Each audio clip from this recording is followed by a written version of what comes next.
మనకు 5 న్యాయాలతో ముందుకెళ్తా ఉన్నాము. సమన్యాయము, కార్మిక న్యాయము, యువ న్యాయం, రైతు న్యాయం, మహిళా న్యాయం.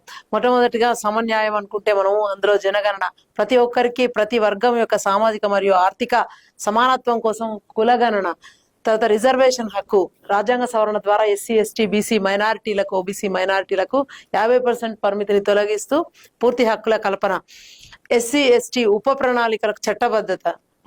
చూడండి ఎంత నిజంగా కూడా అది కాంగ్రెస్ పార్టీతోనే సాధ్యం.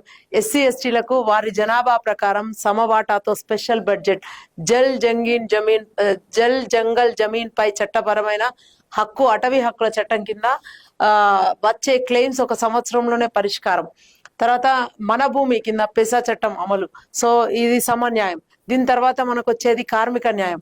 కార్మికులకు గౌరవం, నిజంగా కూడా 400 రూపాయల జాతీయ కనీస రోజువారీ వేతనం కార్మికులందరికీ కూడా మళ్ళాది. సో అందరికీ ఆరోగ్య భద్రత, ఉచిత చికిత్స, ఆసుపత్రి, డాక్టర్, మందులు, పరీక్షలు, శస్త్రచికిత్సతో పాటు ₹25 లక్షల వరకు హెల్త్ కవరేజ్ అన్నమాట. తర్వాత ఆపరేషన్ కోసం. సో పట్టణ ఉపాధి హామీ కింద పట్టణ ప్రాంతాలకు కూడా జాతీయ ఉపాధి హామీ పథకం లాంటి కొత్త చట్టం అమలు. సేమ్ వాళ్ళకు కూడా, పట్టణ వాళ్ళకు కూడా. సో పట్టణ వాసులకు సామాజిక భద్రత, అసంఘటిత కార్మికులకు ప్రమాద బీమా మరియు జీవిత బీమా. మునుపెన్నడూ లేదు అసలు. మనము వీళ్ళనందరినీ, గిగ్ వర్కర్స్ అందరినీ మనం మర్చిపోయినాం. సో ఇప్పుడు కాంగ్రెస్ పార్టీతోనే అది సాధ్యం. సామాజిక భద్రత, సురక్షిత ఉపాధి, కీలకమైన ప్రభుత్వ విధుల్లో కాంట్రాక్టు వ్యవస్థ, కార్మిక వ్యవస్థ రద్దు. అంటే కాంట్రాక్ట్ కార్మిక వ్యవస్థ రద్దు అంటే ప్రభుత్వ కీలక ఉద్యోగాలన్నీ కూడా ప్రభుత్వమే భర్తిస్తుంది, కాంట్రాక్ట్ ఉండరు. అది ఒకటి చాలా చక్కటి అంశం మనకు. తర్వాత చూస్తే రైతు సరైన మద్దతు ధర, స్వామినాథన్ కమిషన్ లో నిజంగా కూడా అన్ని పాటించింది అప్పుడు కాంగ్రెస్ పార్టీయే.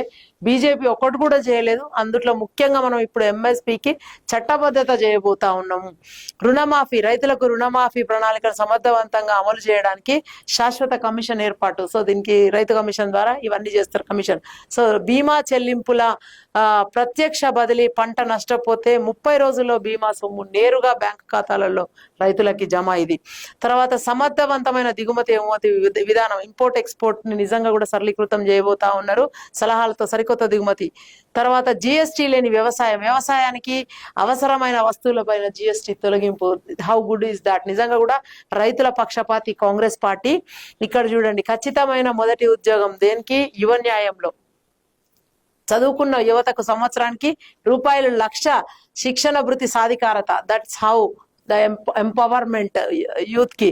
సో ఉద్యోగ నియామక భరోసా, 30 లక్షల కొత్త ప్రభుత్వ ఉద్యోగాలు కల్పించబోతా ఉన్నది ఈసారి కాంగ్రెస్ పార్టీని. అందుకే మనం అధికారంలోకి తీసుకురావాలి. తప్పకుండా ఇవన్నీ జరుగుతాయి కేంద్రంలో. పేపర్ లీక్ల నుండి విముక్తి. సో ఇదొకటి చక్కటిది. తర్వాత గిగ్ ఎకానమీతో పాటు సామాజిక భద్రత, గిగ్ వర్కర్లకు మెరుగున వర్కింగ్ కండిషన్స్ తో పాటు సంపూర్ణ సామాజిక భద్రత. యువ క్రాంతి కింద యువత కోసం ₹5,000 కోట్లతో కొత్త స్టార్టప్ ఫండ్. సో అందరం కూడా కాంగ్రెస్ పార్టీకి పట్టం కడదాం, కాంగ్రెస్ పార్టీని తెచ్చుకుందాం. జై కాంగ్రెస్.